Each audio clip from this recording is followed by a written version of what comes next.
Welcome to our channel. నా పేరు Durgaprasad master. ప్రముఖ రాజకీయవేత్త, Andhra Pradesh ex home minister doctor Mysore Reddy గారు మనతో పాటు ఉన్నారు. సార్ నమస్కారం. సార్ నమస్కారం. మీరు రాయలసీమ ప్రాంత వాసులుగా అక్కడ బంధాలు ఎలా ఉంటాయి, ఒక అన్న చెల్లి తల్లి అన్నీ ఒక మీ ద్వారా తెలుసుకుందాం అనుకుంటున్నానండి. ఎందుకు అడుగుతున్నానంటే విజయమ్మ గారికి ఒక విచిత్ర పరిస్థితి వచ్చింది. సొంత కొడుకు సొంత కూతురు ఒక ఆంధ్రప్రదేశ్లోకి వచ్చారు. వచ్చి ఇద్దరు ఒక్కొక్క వేరే వేరే పార్టీలో ఉన్నారండి. కాంగ్రెస్ ఒకళ్ళు వైఎస్ఆర్సీపీ. అసలు ఆవిడ పరిస్థితి ఎలా ఉంటుంది అంటారు, మానసిక పరిస్థితి కానీ?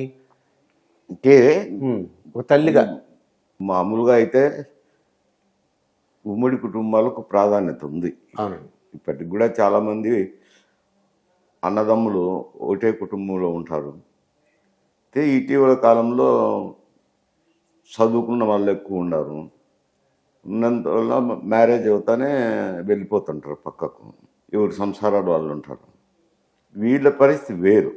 అంటే రాజకీయంగా కొన్ని కుటుంబాలు, వీళ్ళ కుటుంబమే కాదు, రాజకీయంగా కొంచెం వైరుధ్య భావాలు ఉంటున్నాయి ఇటీవల కాలంలో.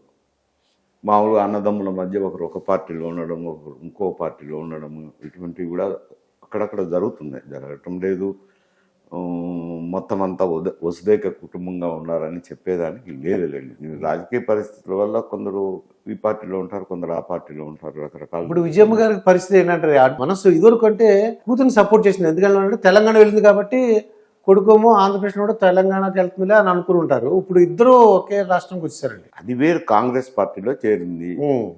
చేరేటప్పుడు కూడా అమ్మ కూతురు మాట్లాడుకుంటారు. కానీ విమర్శిస్తున్నారండి, జగనన్న రెడ్డి, జగన్ రెడ్డి అని. రాజకీయ పార్టీలో చేరిన తర్వాత ఆ రాజకీయ పార్టీని ముందుకు తీసుకెళ్ళాలి కదా.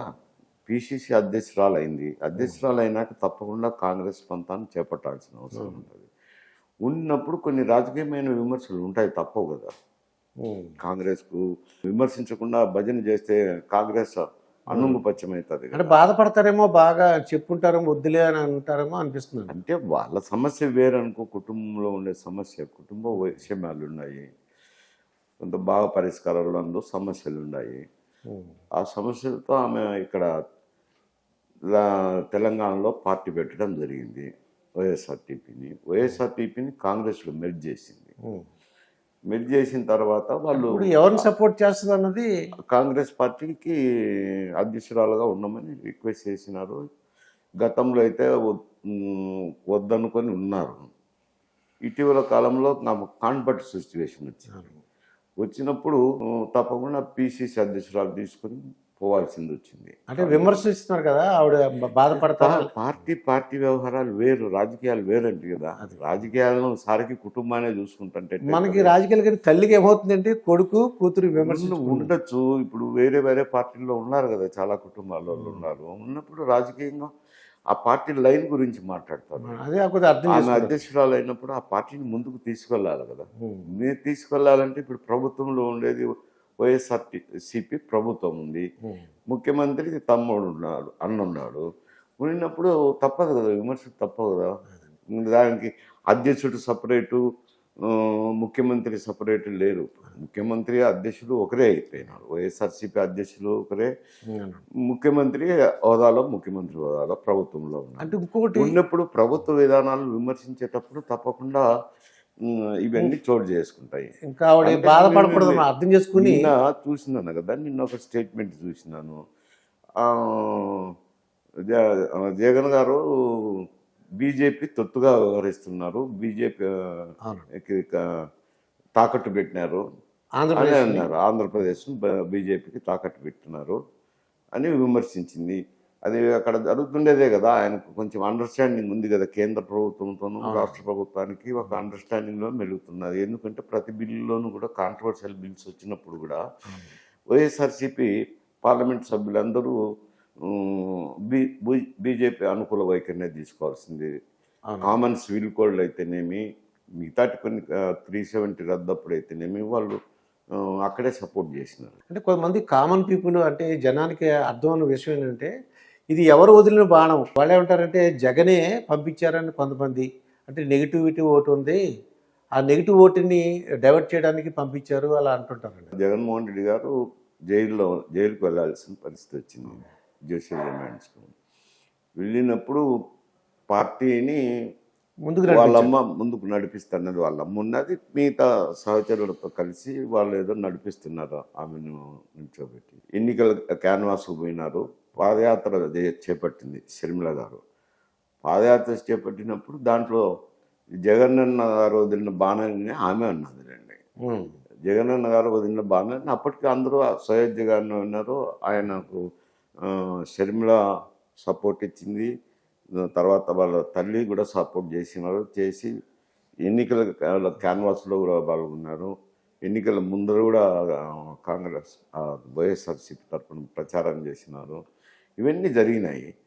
అవి అప్పుడు జరిగినాయి, కానీ తర్వాత ఈ వైషమ్యాలు వచ్చినాయి కుటుంబంలో, పరిష్కారాల సమస్యలో వైషమ్యాలు వచ్చినాయి. వైషమ్యాలు వచ్చినాక వైఎస్ఆర్సీపీని ఇక్కడ పెట్టింది కదా. అంటే వీళ్ళు రాజకీయంగా కూడా కాంగ్రెస్ వదిలిన బాణం లేదంటే జగన్ వదిలిన బాణం ఇలా కావాలని పెట్టారు అంటున్నారంటారు. అది దాంట్లో వాస్తవం ఉండదులేండి. ఈ ఊరికే ఏదో సామాన్యులు అనుకునేటి అవును. ఆ స్థాయికి ఒక తూరి ముఖ్యమంత్రిని విమర్శించే స్థాయికి వెళ్ళడం అంటే కనుక ఆయన వదిలిన బాణం అయితే కనుక విమర్శించరు కదా. ఆ మాటలు వేరుంటాయి, ప్రెస్ కాన్ఫరెన్స్లు వేరుంటాయి. ఆమె ప్రభుత్వాన్ని తీవ్రంగా విమర్శిస్తున్నారు కదా. ఏ రోజు ప్రెస్ కాన్ఫరెన్స్ పెట్టింది ఒకటి రెండు అని అనుకోండి.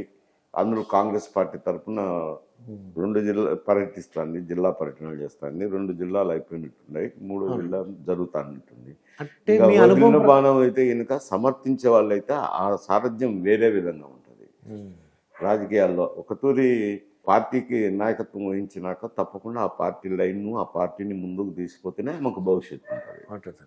అంటే మీ అనుభవం ప్రకారం షర్మిల గారు ఎమ్మెల్యేగా పోటీ చేయడానికి అవకాశం ఉందంటారా, లేదంటే ఎంపీగా ఎక్కడి నుంచి అవి ఉండొచ్చు? ఇప్పుడు కాంగ్రెస్ పార్టీ పరిస్థితి రాష్ట్ర విభజన జరిగిన తర్వాత విభజనకు సోనియా గాంధీ ముఖ్య కారకురాలని ఆంధ్రప్రదేశ్ ప్రజల్లో ఒక విముఖత ఏర్పడిపోయింది సోనియా గాంధీ పట్ల.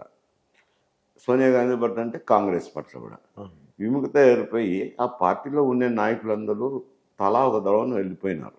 వైఎస్ఆర్సీపీలో మెజారిటీ చేరినారు, తెలుగుదేశం కూడా కొందరు వెళ్ళిపోయినారు, రకరకాలుగా కొందరు రిటైర్ అయిపోయినారు. రకరకాలుగా కాంగ్రెస్ పార్టీ అక్కడ నాయకత్వం లేకుండా పోయినది. ఏదో 4-5 మంది నాయకులు మాత్రమే మిగిలినారు. అక్కడొక జిల్లాకు, అక్కడొక జిల్లాకు, అక్కడొక జిల్లాకు చూస్తే రాజకీయం వచ్చే ముఖ చిత్రం చూస్తే అనంతపురంలో రఘువీరారెడ్డి ఒకరే ఉన్నారు. తర్వాత చిత్తూరు జిల్లాలో చింతామోహన్ ఉన్నారు, కడప జిల్లాలో తులసిరెడ్డి గారు ఉన్నారు. ఇటు పోతే నెల్లూరులో కానీ, ప్రకాశం జిల్లాలో కానీ, గుంటూరులో కానీ, కృష్ణా జిల్లా కానీ ఎవరు లేరు. ఈస్ట్ గోదావరిలో ఏదో పల్లంరాజు ఉన్నాడు, వెస్ట్ గోదావరిలో రుద్రరాజు ఉన్నట్టున్నారు. ఇంకా వైజాగ్, విజయనగరం, శ్రీకాకుళం లేరు, ఎవరు లేరు నాయకులు, సగమైన నాయకులు ఉండొచ్చు, చిన్న నాయకులు అయితే ఉండొచ్చు. ఇప్పుడు ఆమె పార్టీ బాధ్యతలు అప్పగించిన తర్వాత జిల్లాలు పర్యటన చేసి కూడగడుతున్నారు.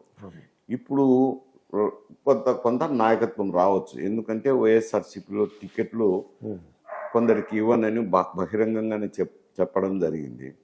జరిగిన తర్వాత వాళ్ళు అసంతృప్తి చెందిన వాళ్ళు ఉన్నారు. అసంతృప్తి నాయకులు ఇప్పుడు ఆళ్ల రామకృష్ణారెడ్డి ఉన్నారు, ఆయనకు టికెట్ ఇవ్వనున్నారు, రాజీనామా చేస్తున్నారు.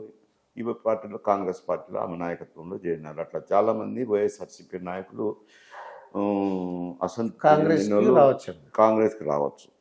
కాకపోతే ఏమిరా, ఎందుకంటే ఈ షర్మిల గారు ఎక్కడ పోటీ చేస్తారు? ఎందుకంటే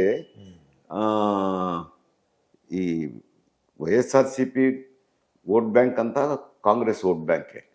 మొత్తం ఎస్సీ ఎస్టీలు ఇంత మునుపు కాంగ్రెస్కి మద్దతు ఇస్తారు, ముస్లింలు కూడా, మైనారిటీస్ కూడా ఇస్తున్నారు. వాళ్ళంతా ఇప్పుడు వైఎస్ఆర్సీపీకి మద్దతు తెలుపుతున్నారు.